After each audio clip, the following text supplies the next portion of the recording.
what do we really need to be doing right now? So I'm going to focus on these strategies right here. So getting outside, maximizing sleep, quality exercise, avoiding immune depleting chemicals, and eating a clean diet, clean food. And we're going to dive into the depths of these. And of course, as always, I'm going to take your questions. So if you have immune specific questions that you would like me to get to, start pumping those into the feed now. We're on a first come, first serve basis. So if you've got questions, get those in and I'll make sure to do my best to get those answered for you. So let's talk about some of these tried and true immune helpful things that you can be doing. So we're going to focus first on this one right here, this being outside. Now I know as fall comes, depending on where you're at in geographically, so you may be in a place, further north where it's already really cold. You may not be, but this is one, this being outside is critical. And even if you can't be outside and bake in the sun, like down here in Texas, it's still 80 degrees right now. What are the things that being outside accomplish? So most people are aware of this. So the vitamin D component, vitamin D, let's understand something. Vitamin D, the best place you can get it is sunshine on your skin. You actually have a form of cholesterol in your skin that when UV light hits it, you make and turn that cholesterol into vitamin D. And vitamin D is one of the most potent immunoregulatory agents known to man. It's a vitamin, certainly. You can eat it. You can eat it in things like liver. There's vitamin D in eggs. But food doesn't have a lot of vitamin D unless you're a big liver fan, and most of you probably are not. So where do we default? We default to vitamin D. Now, why is it? What's important to understand here is that it doesn't matter whether you're in the northern or southern hemisphere on this planet. So right now we in the northern hemisphere going into the fall months for us, but it's the opposite in the southern hemisphere. But here's what we know. If you're in the northern hemisphere in the fall, your vitamin D levels start to drop because of the lack of sunshine. And the same thing happens if you're in the opposite hemisphere, right? In their fall, vitamin D levels start to drop. Now, this time frame coincides with cold and flu season. It's important to understand this because one of the most immune regulating, or we could say, maybe boosting is the wrong word, but it helps your immune system stay stable and strong is vitamin D. And that's why I've talked in the past about doing vitamin D therapy, high doses of vitamin D for several days to make sure that coming into the fall months, your vitamin D levels are positioned well. Again, being outside, though, there's no substitute for that. It helps us to produce that vitamin D. It also helps us to produce melatonin. Now, a lot of people don't realize this, but melatonin has immune modulating effects, meaning it's very, very important to help your immune system. Melatonin is a powerful antioxidant, and we need antioxidants to protect our immune system and to give our immune system the ability to fight off infectious microorganisms. So it's very important. But melatonin also regulates healthy sleep. And as we'll get into over here, sleep is going to be an important aspect of immune function as well. So if you're not outside, what happens is when we get sunshine exposure on our eyes, that sends a message to our brain, and then our brain is capable of generating over the course of the day, generating melatonin. And what melatonin does is it builds up to a certain level, is it induces sleep. Okay, so if you're not getting outside, you're not getting that melatonin. This is where a lot of people struggle with sleep. And when you struggle with sleep, guess what else you're going to struggle with? You're going to struggle with your immune function. Your immune system's going to tank when you don't get adequate sleep. So we know that, I know it sounds like they're not connected, but being outside is actually very critical for healthy sleep. So many of you have jobs where you go indoors, you're working indoors, you're working under artificial light sources that don't actually help you make melatonin. So if you're one of those and it's just impossible to get outside for the right quantity of time, and I recommend being outside, 2 to 3 hours a day being outside. Now, if you're fair-skinned and you can't handle that much sunshine, understand you can be under a shade umbrella, you can be under an awning or on a porch where you're still outside, you're still getting exposure to that light from the sun, but you're not putting your skin at risk for burning. This is very, very critical. Now, if this is an impossibility for you because when you go into work, it's dark, and when you get home from work, it's dark, then one of the things that you might consider is something called a happy lamp. A happy lamp is a light source that you can put it on your desk. They're about yay big. Well, I'm not drawing this to scale, but they're lights, and they sit up on your desk, and so they're kind of framed out. They look like a long rectangular box, but you put them about 2 feet, 18 inches, 24 inches away from your face, and let that hit your eyes, especially when you go in first thing in the morning. Let that shine on your eyes for at least 20 minutes. It's going to help you produce melatonin, which is going to aid your immune system as an antioxidant, but it's also going to aid you in the sleeping process. So very, very important. One of the functions of being outside is that melatonin. Grounding, being outside, touching the earth. The electromagnetic field of the earth has actually been shown to be immunobeneficial, meaning it can support your immune function and help your immune system do its job. Most people today, what do? We wear, when I say grounding, I mean touching the earth, right? Touching the earth with your feet. We wear rubber, right? And rubber doesn't allow for that electrical flow. So we wear rubber shoes, or we stand on concrete, or we stand on some type of flooring, and so we don't really get the direct exposure to the earth. But grounding can be very helpful. Again, this is part of being outside. It's part of what supports your immune system. One of the things that makes me the most angry right now, in the past 6 months or so, is that you've seen everybody tell you to hide inside, to wear a mask. Here what we're doing is we're doing the opposite of what helps your immune system. By hiding indoors, we're not getting any of these benefits, okay? And so what ends up happening is our immune system tanks just as a result of the lack of just this one category of being outside. But being outside, aside from grounding, also helps expose you to healthy bacteria. Remember, you have a microbiome, and that microbiome is vast. It outnumbers your cells 10 to 1, meaning you have 10 times as many bacterial cells on and inside of your body as you have human cells altogether.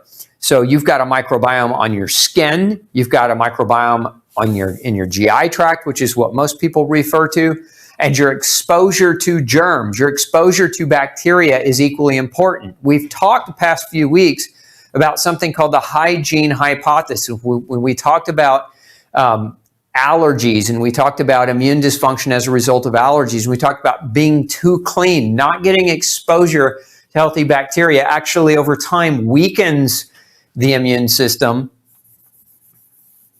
And it's the opposite of what we're trying to accomplish here. So we don't want to weaken the immune system. We want to strengthen the immune system. So get outside. My advice, get your hands in the dirt, in the actual soil itself. If you don't have one, think about starting a garden. You don't have to necessarily farm an acre, but you can start with a small garden box and get your hands in the dirt, pick some weeds, get some exposure to healthy bacteria, but get outside. Then the last on this outside component has to do with clean air versus indoor air. So one of the things that I think it was the EPA it was the EPA came out and made a claim. It was a few years back. And they said that indoor air is 1 to 200 times more polluted than outdoor air. Now, that's coming from, why is it so much dirtier? Why is the air inside dirtier than the air outside? Well, I'd say part of this depends on where you live. If you're across the street from a chemical factory, this may not be the same truth here. But if you're, generally in a general suburb, right, where you're not next to all these factories and chemicals, then why is the indoor air dirtier or more dangerous than the outdoor air? It has to do with the chemicals that are used to build homes. Even homes that are being labeled green still use chemicals. And a lot of these chemicals, for example, the chemicals on your paint or in your paint, on your flooring, sprayed on your carpet, on the fabrics if you have curtains and couches and beds or mattresses, these are chemicals that are known to create immunosuppression. Volatile organic compounds, one of the categories of chemicals commonly VOCs emitting from what your house is built out of. And so the houses today are also sealed really tight. They're built with tighter window seals, tighter door seals. And so those chemicals that outgas, don't have anywhere to go. They stay and they recirculate in your house. And if you don't have specialized air filtration to pull these out of your airflow, which the best filter to help do this is called a HEPA filter. HEPA And HEPA will pull VOCs, and that will help to minimize the indoor air pollution quality or detriment. And so those can be helpful, but getting outside gets you outside, right? It gets you outside where you have vast quantities of air all around you. It's much less polluted. There's a lot more, we'll just say, fresh air, right? Because the air in your home that recirculates is full of the chemicals in it, and it just continues to recirculate. So being outside gets you exposure to a cleaner variety of air, but it also gets you exposure to healthy bacteria. It gets you exposure to antigens in the air. These antigens help stimulate your immune system to work better. So that outdoor air, very, very helpful over time. So this is all just being outside, right? Just the benefits of this alone. So if you again, we're talking about what the government and what many municipalities are saying. So a lot of them are telling you to hide inside, right? Go inside, stay at home, flatten the curve. And I know we're beyond the flattening the curve elements, and I don't really want to talk too in depth about COVID, but it infuriates me to know that so many people have been on lockdown and they're missing out on all these elements, and none of the officials are talking about these things. And these are some of the most important and critical factors for good health. Let's talk about the next one, sleep, next category. So sleep modulates stress. And what way? Sleep resets your stress hormones. You have a kind of a balance of different hormones. And we talked about melatonin earlier, and we said the importance of getting outside helps to induce sleep. But there's this balance between melatonin and cortisol. And so what happens when you don't sleep is you alter your cortisol. You disrupt your cortisol pattern. So you get an imbalance in cortisol production. Well, cortisol is the hormone that helps us cope and adapt and deal with stress. When we're under too much stress from lack of sleep, cortisol goes up, okay? When you take cortisol up, that increases your blood sugar. This is one of the side effects of cortisol being elevated for too long. The blood sugar leads to something called an AGE. And it's an acronym. AGE stands for Advanced Glycation End Product. What this basically means is it makes your blood and the proteins in your blood and the hormones in your blood sticky, and it makes them function less efficiently. So you age faster, right? So that blood sugar is not a good thing to have elevated. The other thing that cortisol does when it's elevated over time is it causes a reduction in muscle tone and muscle mass. Cortisol is a catabolic steroid. It breaks your muscle down. And when we talk about exercise here in a minute, you're going to understand why that muscle is super critical. So if you're not sleeping, in essence, you're going to stress your system out enough to create elevations in cortisol that disrupt blood sugar and over time cause muscle loss. And all of these things combined together impact and affect the way that your immune system is designed to work. So it's a bad idea to not sleep. Now, what is that critical time frame for sleep if we're really trying to reset our cortisol values? So understand your cortisol in the morning. So we talk about when you wake in the morning. So let's just do a quick diagram. So this is the morning when you wake, and this is midnight. Okay, your cortisol in the morning when you wake should be up here, okay, at its highest point, right? And then we get to somewhere around noon, your cortisol levels dip to about here, and then we get to around 4 to 5 p.m., they drop again. And then when we get to midnight, they drop even lower. So we get this kind of, your cortisol works on this curve. It's like almost like a U-shaped curve. And so depending on the time of the day, that's why it's called a circadian hormone. It's not the same.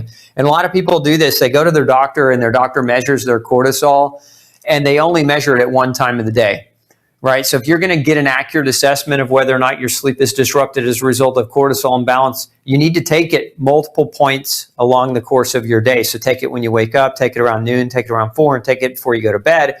And this way you're going to get that pattern of what your cortisol looks like. So this repeats itself. So when you go to bed at night, this is what happens. The connection between cortisol and melatonin is your melatonin levels drop as you go to sleep and your cortisol levels start to rise until they peak in the morning, and that's what wakes you up. Cortisol wakes you up every day. So what happens is when you're not getting adequate sleep, initially your cortisol spikes and then you have a hard time sleeping accurately. But over time, as you're under more and more stress, your cortisol levels actually start to drop because they can't keep up with the demand. And when they drop, then you're tired all the time. Then you are constantly wanting to be in bed. So you don't want to, that can take 6 months of chronic stress to achieve that, but we don't want to get you to that point. So it's very important that you sleep. Now, what that time framing is when we sleep to repair, it's 10 to 2. 10 p.m. to 2 a.m. is the most critical time frame to be sleeping. And that doesn't mean go to bed at 10. That means be asleep by 10. That doesn't mean wake up at 2 a.m. That means be asleep until at least 2 a.m., preferably longer. So don't just sleep in that 4-hour time frame, but definitely be asleep during that 4-hour time frame to modulate your stress, to maximize your hormone productivity, to regulate your blood sugar. This is all about immune benefits of sleep, because remember, if you're not getting that sleep, these things will begin to happen and your body will break down and it will age faster. Hey, don't forget to check out the rest of the series right here. Make sure you hit subscribe below. And as always, thanks for tuning in.